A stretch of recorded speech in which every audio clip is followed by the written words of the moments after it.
Welcome to the Tipping Point Show. I'm Jimmy Evans. Listen, I've got a guest today, Pastor Larry Huck. He's been to Israel 49 times. He's intimately familiar with what is happening right now today. He has very strong relationships with people in the government of Israel, religious leaders in Israel. He has been over there since the war began on October 7th, and he's going to be talking about what he knows firsthand about what's happening in the nation of Israel and also prophetically the significance of what's happening right now. Welcome to the Tipping Point Show.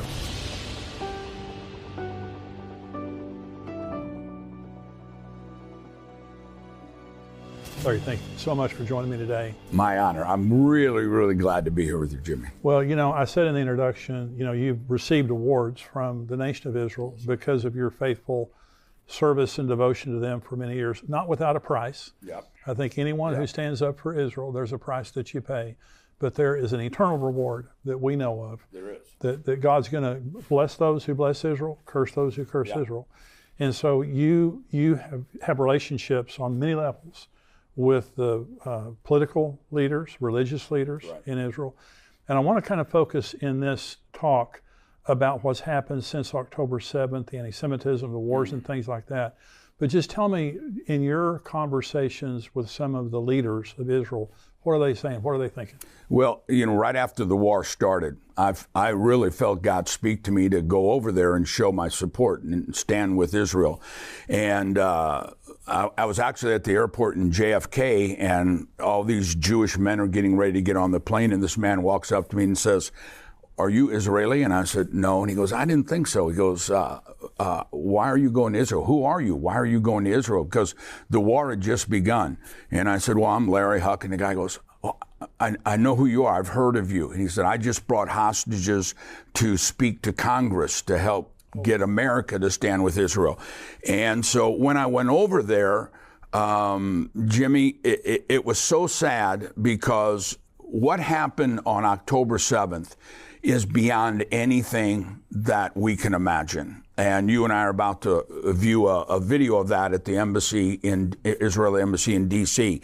And you know, when I came back, I saw some of the video that you and I are going to see. I talked to hostage relatives. I talked to people that were there. And I later said, I want to apologize for calling Hamas animals, because that's an insult to animals. What they did is nothing more than demonic. But all Israel was seeing is all these pro-Hamas, pro-Palestinian demonstrations.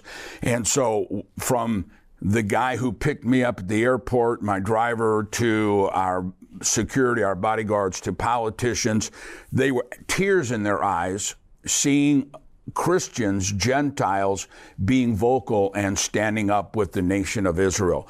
And like I said, we need, the further we get away from October 7th, I'm fearful that we're going to forget why Israel has to defeat this enemy. And Israel is, and I talked about this with politicians over there. I talked about this with army officers. I talked about this with civilians, with religious leaders. Israel not only has the right, but they have the obligation to defeat this enemy. But what we need in America or Australia or England, we need to understand they're fighting that fight not just for themselves, they're fighting that fight for us, because this is a battle between good and evil. Yeah. This is a battle between civilization and barbarianism, and it's a battle that has to be won. The same people that attacked Israel, you know, you hear on one of the reasons I went over is, one is they kept saying on the media, well, this didn't happen. It didn't really happen. It was made up by Israel. Another thing they said, it wasn't as bad as Israel's making it out. And Jimmy, I stood there in those homes. I stood home after home after home after home after home, where people were butchered and slaughtered in their bomb shelters. The bomb shelters have no locks on the doors, because they're made not to keep terrorists out. They're made because Gaza's right there. They're made if rockets come in and it collapses the house, rescuers can come in and push those doors open. And so we talked to officials that caught Hamas, and they said what we did, the families would go in there and try to hold that door closed. And Hamas said, we would hear babies crying, we would hear women crying, and we would just keep shooting until there were no cries anymore. Or if they couldn't get them out, some of them grabbed a rope or grabbed a bathrobe or a towel and held it where the bullets were going through the door. If they couldn't get them out, they set the place on fire and burned them alive. And so this is evil, evil, evil. Nobody would do these things except by a demonic force. And so what we've got to realize is that, you know, this is not only fulfillment of Bible prophecy for Israel, this is fulfillment of Bible prophecy with us standing or not standing with Israel. I've done dozens and dozens of interviews, and this really is for the church, Jimmy, I believe, an Esther moment. That when Mordecai said to Esther, and so many Christians, it baffles me. And I love doing this with you because you are so vocal on Bible prophecy and you're very, very vocal on standing with Israel. Mordecai said to Esther, if you're silent during this time, don't think you and your family are going to escape. Right. But then he says, but God will raise somebody up that will stand with Israel. And so what God is saying is two things. One, if you're silent, Genesis 12 says, I will bless those who bless Israel, and I will curse those who curse Israel. He said, if you're silent, you and your family are going to pay the price. And you mentioned in your book about Amalek. Yeah. And about Haman being a descendant. Absolutely. Of that same spirit. This is the spirit of Amalek, and it's the spirit that wants to annihilate Israel. And I've said before, and this is what you're saying about demonic, anti-Semitism is not an ideology. Because you can't articulate it. That's right. It's a spirit. It's a spirit of hatred toward the Jews that can articulate the reason why. It can only say that it wants to destroy them. That's all. That's all it is. That's all. And so this is demonic. It's also, I was watching the football playoffs the other night. And Larry, through the football playoffs, there were advertisements against anti-Semitism.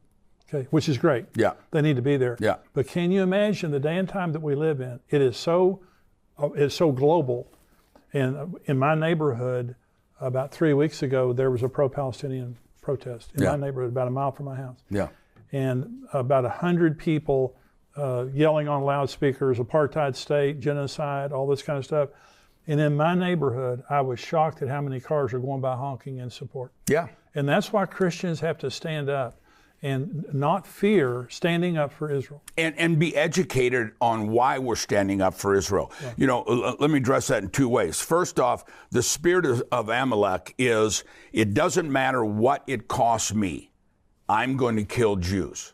And so when we look at this and we hear the chants from these pro-Hamas, pro-Palestinian, from the river to the sea. Right. That is not a two-state solution chant. That's a chant that Yasser Arafat and the original terrorists came up with. From the river to the sea is not saying we want land. From the river to the sea is saying we don't want any Jews. That's right. I showed in our church, Jimmy, that right after the war started, a Hamas leader doing a live interview on television in Lebanon. And he said, we will kill every Jew until we're finished. And the lady said, until you get the two-state solution. He goes, no, until there is no more Israel left. Right. And the thing that Americans and the rest of the world need to understand is on October 7th, when Israel was attacked, there was a ceasefire. You know, we're hearing everybody say, we need a ceasefire. Yeah. There was a ceasefire in 1948. Israel didn't break that. There was a ceasefire in 1967. Israel didn't break that. Ceasefire in 1973. Israel didn't break that. Ceasefire on October 7th. Israel didn't break that. Right. Israel has had a ceasefire and won peace. But on October 8th, after Israel was attacked, those who support Hamas and Hezbollah and the Houthis, Iran, in Iran's parliament, they were shouting not death to Israel, they were shouting on October 8th, death to America. Yeah. And so when we have a government that is not standing with Israel, but is not standing, and also not standing against Iran. This is a setup for the Antichrist. This is a setup for the end times. And the spirit of Amalek says, you know, where did the spirit of Amalek first come from? When Israel came out of Egypt, Israel was going this way. The people of Amalek were over here. They came in behind Israel. Israel wasn't even heading towards them. No rhyme, no reason. They came in. And what does the Bible say? It says they attacked the weak, the women, the elderly, and the children. And God says, you will fight the spirit of Amalek for the rest of your life until the Messiah comes. On the day of the attack, the Torah portion for all of Israel was the portion of Noah. And it says, the world will be filled with violence. The word violence in Aramaic is Hamas. And he said, but at the end, this violence will be utterly destroyed. And so what we're seeing is a wake-up, I believe in all my heart, a wake-up call to the church, saying you better stop playing games. You better get serious about serving God. I think in a lot of ways, the church world has gotten kind of lukewarm, and we're just kind of going through the motions in a lot of ways. And this needs to be a wake-up call to realize when God prophesies something in the Bible, it is going to happen. Right. And anti-Semitism, you know, we were talking about, look how fast this is changing. Yeah. It was just a few months ago, I was doing an interview and I said, to be anti-Semitic would not be politically correct. The new anti-Semitism is not down with the Jew. The new anti-Semitism is down with Israel. But since October 8th, this thing has come out of the closet, and instead of just saying down with Israel, you're seeing chanting all over the world, Hitler was right, the gas chambers were right, and so there's a rise of anti-Semitism, and this is a prelude to the very spirit that's going to be in the end times with the Antichrist, with the anti-God, with one world government, and this is a time, just like in Esther, that we need to make a choice. Hey, I want to invite you to come to our Tipping Point Conference that's coming up this year, September 21st, 2024 at Fellowship Church right here in the Dallas-Fort Worth Metroplex. We're expanding the conference this year to be Friday night and all day Saturday. I'll be there along with Pastor Jack Hibbs. He's going to be our special speaker on Friday night, along with Dr. Mark Hitchcock, Max Lucado, best-selling Christian author of all time, my dear friend, also a great prophecy teacher, Pastor Ed Young, Billy Crone, Jonathan Kahn. We have a great lineup of speakers. You're going to be there to worship, to fellowship, and to learn about what God is saying to us in these special times. I want you to come to the Tipping Point Prophecy Conference. If you're an endtimes.com subscriber, you get a 50% discount. Go right now and sign up. Well, it's a lot of pastors, I mean, you and I are both pastors. You know, you want to be sensitive to people and you don't want to be a mean, angry preacher, but you have to speak the truth. And when you speak the truth, some people won't like it. That's right. And they may leave your church. But if those people leave because of truth, did you really want them there? That's right. As loving as we can be, as gracious as we can be, we stand for Israel. And there are many Christians, Larry, that do not stand with Israel. Yeah. Replacement theology. Yeah. And they think, I heard a very famous preacher, this is back in the 80s, and he said, Israel is an armpit of a nation in the Middle East, and who should care? This was the very famous guy. And so, and I challenged him on it when I heard him say it. And so this is something that is spouted out there. Let's go through several issues, because when people hear all the dialogue right now that's going on related to Israel, one of the things that you're hearing is about the genocide that's happening in Gaza. Right. Okay. So now I want you to respond to this. Yeah, genocide in Gaza, right. And so there are 2 million residents of Gaza. Right. I think the death count right now of the Palestinians or the Gazan residents is 11,000. That's about 1/2 of the population. Genocide is wiping out a people. Right. Israel could wipe out the Palestinians in Gaza one day. In one day. Absolutely. They could kill all of them. Israel is the only army in the world, Jimmy, and you know this, that telephones in and said, we're coming in. That's right. Get the civilians out of here, dropping leaflets in. But the word genocide means the annihilation of a people. Right. And what you're hearing on the news is that Israel has been causing and is causing genocide of all the Palestinian people. In 1948, when Israel became a nation, there were 750 to 800,000 Palestinians in that land. Right. Today, there are 5.5 million. So if that's genocide, Israel needs to get their numbers correct, because it's not a genocide, it's a growth. It's not a genocide of Palestinian people. And, you know, Jimmy, I think one of the most important issues is you see these signs all the time talking about Israel is occupying the land. Let's look first off, where did the name of Palestine come from? Right. Okay. You know, well, this has always been the land of Palestine. The name Palestine doesn't exist in the Quran. Jerusalem doesn't exist in the Quran. The name Palestine came from the time, right after the time of Jesus, when Rome occupied all that land. And Rome could defeat Israel physically, but they never could get them to bow down to the false gods. And so the Roman emperor hated the Jews so much, he made a decree. He said, I don't want to ever hear the name Israel again. I don't ever want to hear the name of Judea and Samaria again. From now on, we name this land Palestine. Now, Rome ruled everything, so they controlled the maps, they controlled everything. So the name of Israel, the name of Judea and Samaria were eliminated, and he said, we're now going to call this Palestine, after the Philistines, which were an enemy of Israel. Yeah. The Philistines were a little bitty part of land, kind of where Gaza is now, between Israel and Egypt. The Philistines weren't even Arab. The Philistines were descendants of Greece. They were a war type of people, but they weren't Arabs. But he said, these are the people that hate Israel, and so we're going to name their land after these people. During the Babylonian captivity, the Philistines were taken into captivity and never returned. So there's never been a Palestinian state.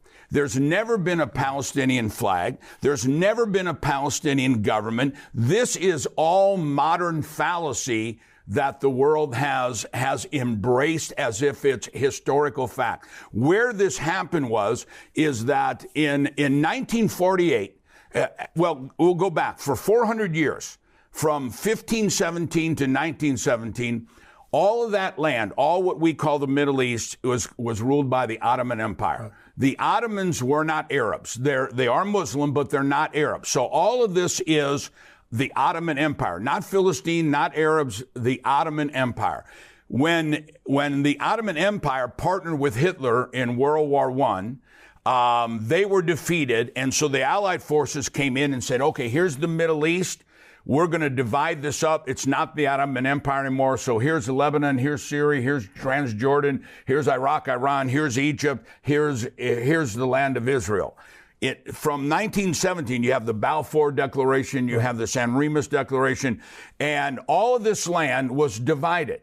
In 1948, the only land that was shrunk was Israel, because Israel went all the way up past the capital of Jordan. And so they came in 1948, the Arab nations. Let's let everybody picture this whole table here is the Middle East. It's the Arab nations. If I were to take an ink pen and draw a dot here, that would be Israel.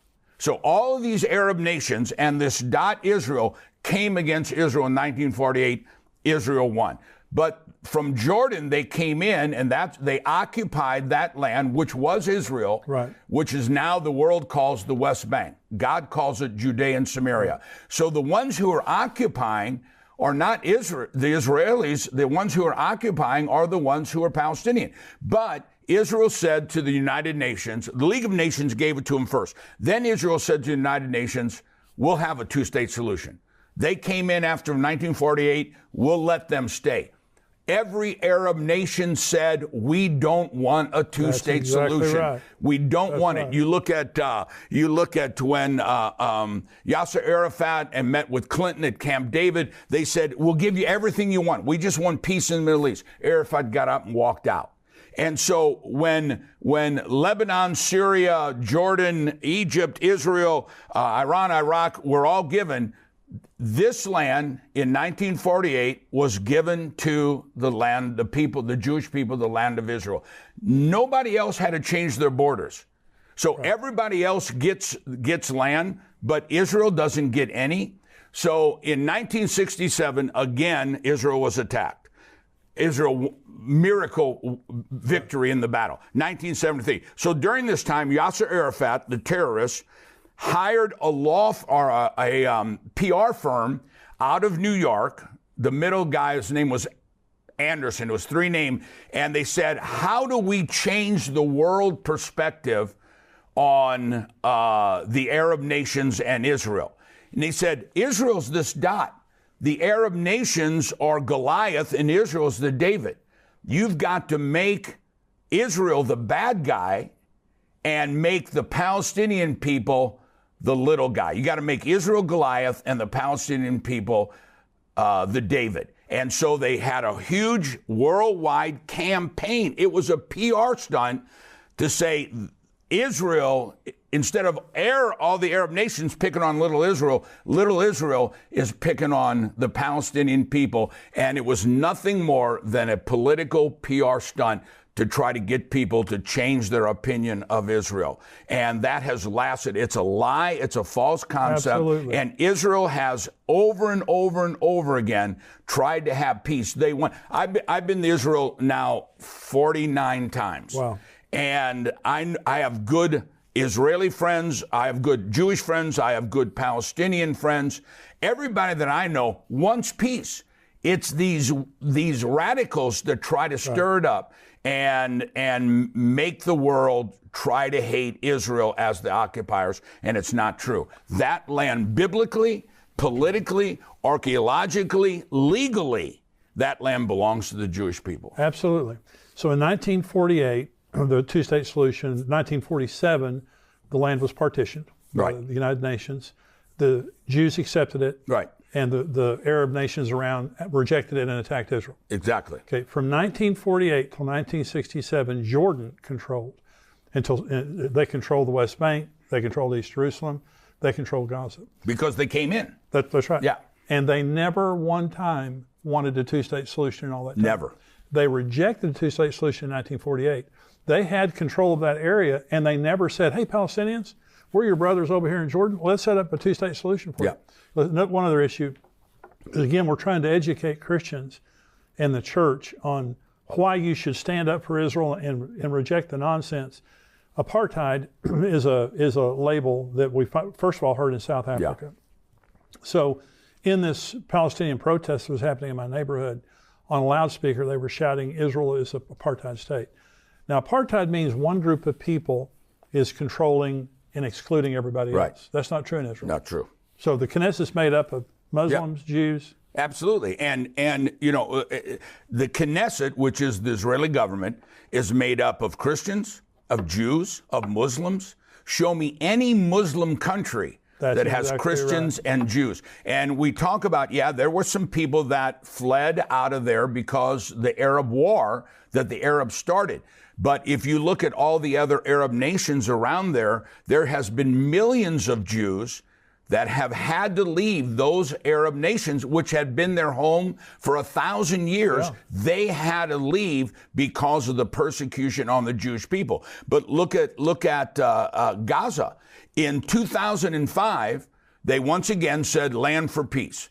Land for, when President Trump was getting ready to run for the second term, he asked me to come up, and I met with his advisor, Jason Greenblatt, to Israel, myself and 5 or 6 other pastors.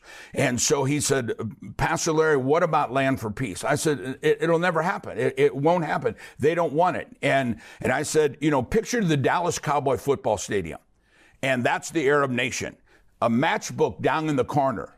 And they're saying, give us half that matchbook, and now we'll have peace. I said, that's what happened in 2005. That's right. They said, give us Gaza.